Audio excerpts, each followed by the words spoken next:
When we last left off, we had our first introduction to Aeneas. He sounded desperate and lost, wishing he had died at Troy and possibly bemoaning his fate. What follows is the storm and the ruin of part of Aeneas's fleet.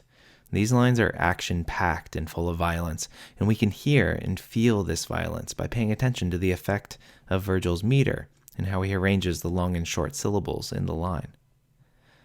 We begin with this dative participial phrase. It's either an ethical dative, that is a dative that has almost no bearing on the rest of the sentence, or a dative of reference, to him, Aeneas, tossing out such things, referring to his speech previously. This is kind of an end quotation mark. And in some ways, we are to see the storm through Aeneas's point of view. We read about the storm as Aeneas sees it. Stridanes is a present participle modifying prokela, the storm gusts, and there's a sense of the roar and howl of the wind associated with this word. It's best to translate stridanes aquilone predicatively, that is, after prokela, the gust, howling from the aquilo, the north wind. Adversa tells us that it's hitting the front of the sails, literally turned towards. And fluctus is a fourth declension accusative plural, and the ad sidera is a bit of hyperbole, rhetorical exaggeration. Naturally, we'll get a lot of hyperbole here, as Vergil wants to emphasize or overemphasize the fury of this storm. Prora is nominative, and avertit doesn't have an object. The front part of the ship turns around, and undis is the dative of indirect object after the verb dot. The ship turns, and then the wave hits it, overturning the ship. Praeruptus aquae mons is a towering mountain of water. Another bit of hyperbole, but listen to the sound of this.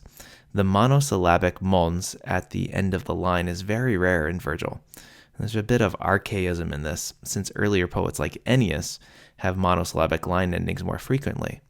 What happens here is that, typically in Latin hexameter, the end of a line has the accent of the word coincide with the beat of the meter.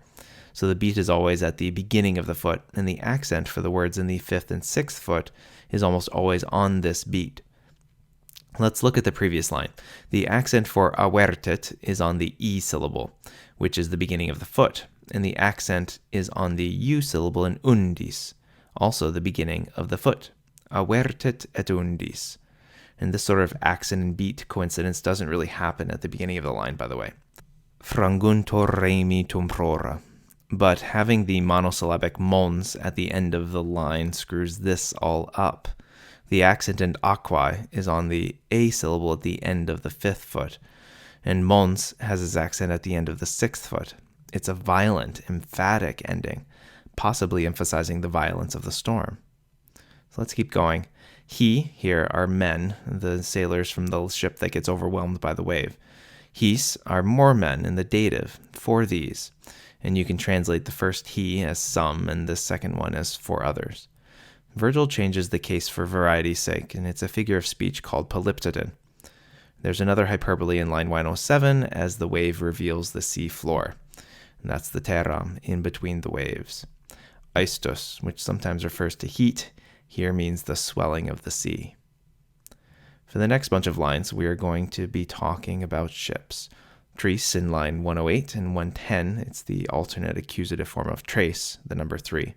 And unam in 113 all implicitly modify naves or nawem, but you can really just translate the number, because even in English, we would understand that we are talking about ships. And by the way, abreitas modifies tris. In plus the accusative, saxa latentia, is accusative plural because it's neuter, means into. And line 109 describes the rocks a little bit more. The unnecessary repetition of saxa is a figure of speech called epenalepsis. And the Italians call these rocks, and understand a sunt for this phrase here, mediis in fluctibus. They call these rocks the arai, the altars. Think about this, though. 3 ships are dashed on a reef called the altars. There's a sense of sacrifice here. You normally sacrifice animals at altars, but here ships, and really the ship of Orontes a few lines down, and the men within it, are being destroyed and killed at these altars.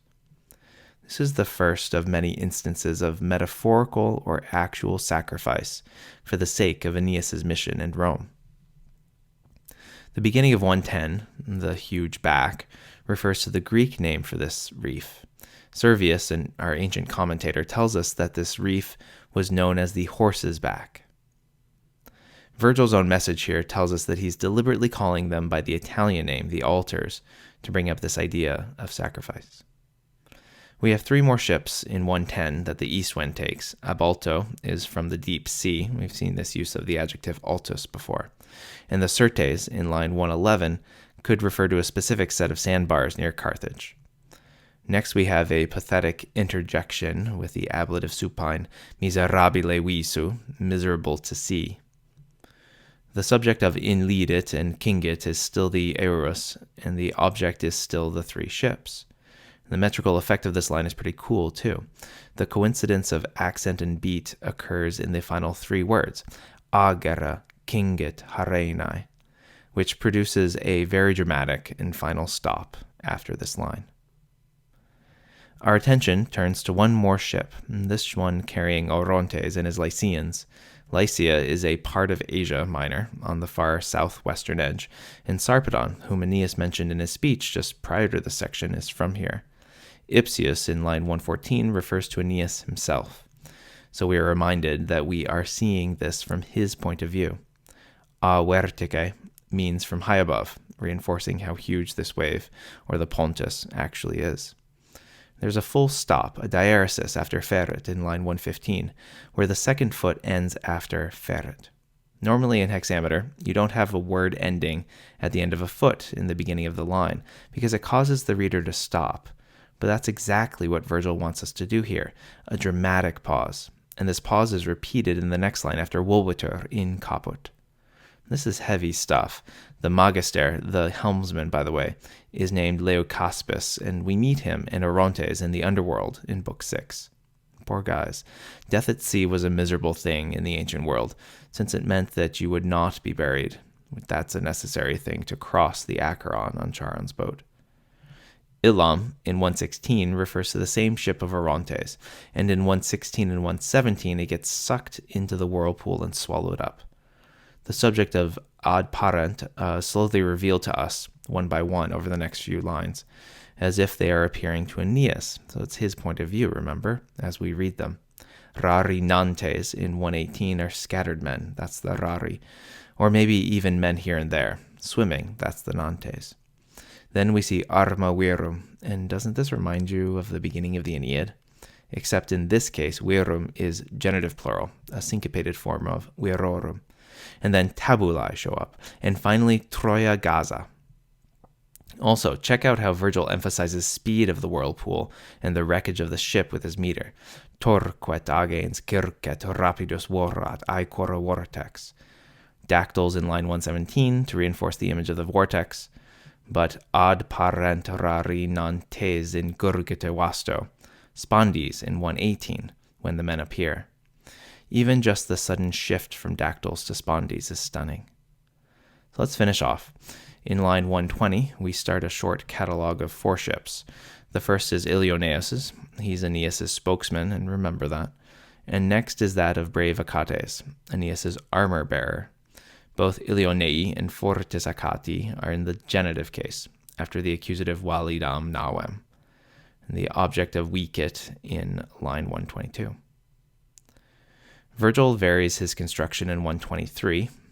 Qua vectus abas, assuming est, is that ship by which abas was carried, and the same for qua grandivos aletes. But in 122 we find out that the storm that he aims has destroyed these ships. Achates, by the way, makes it to Aeneas' ships, but Ilioneus does not. In the ending sentence, omnes refers to all ships, and laxis laterum compagibus is an ablative absolute, or maybe an ablative of cause, because of, and laterum is a genitive plural. Finally, rimis is an ablative of location, at their seams. So the storm is pretty violent, and a lot of the themes in the Aeneid show up here. We have the general chaos and rage of the storm.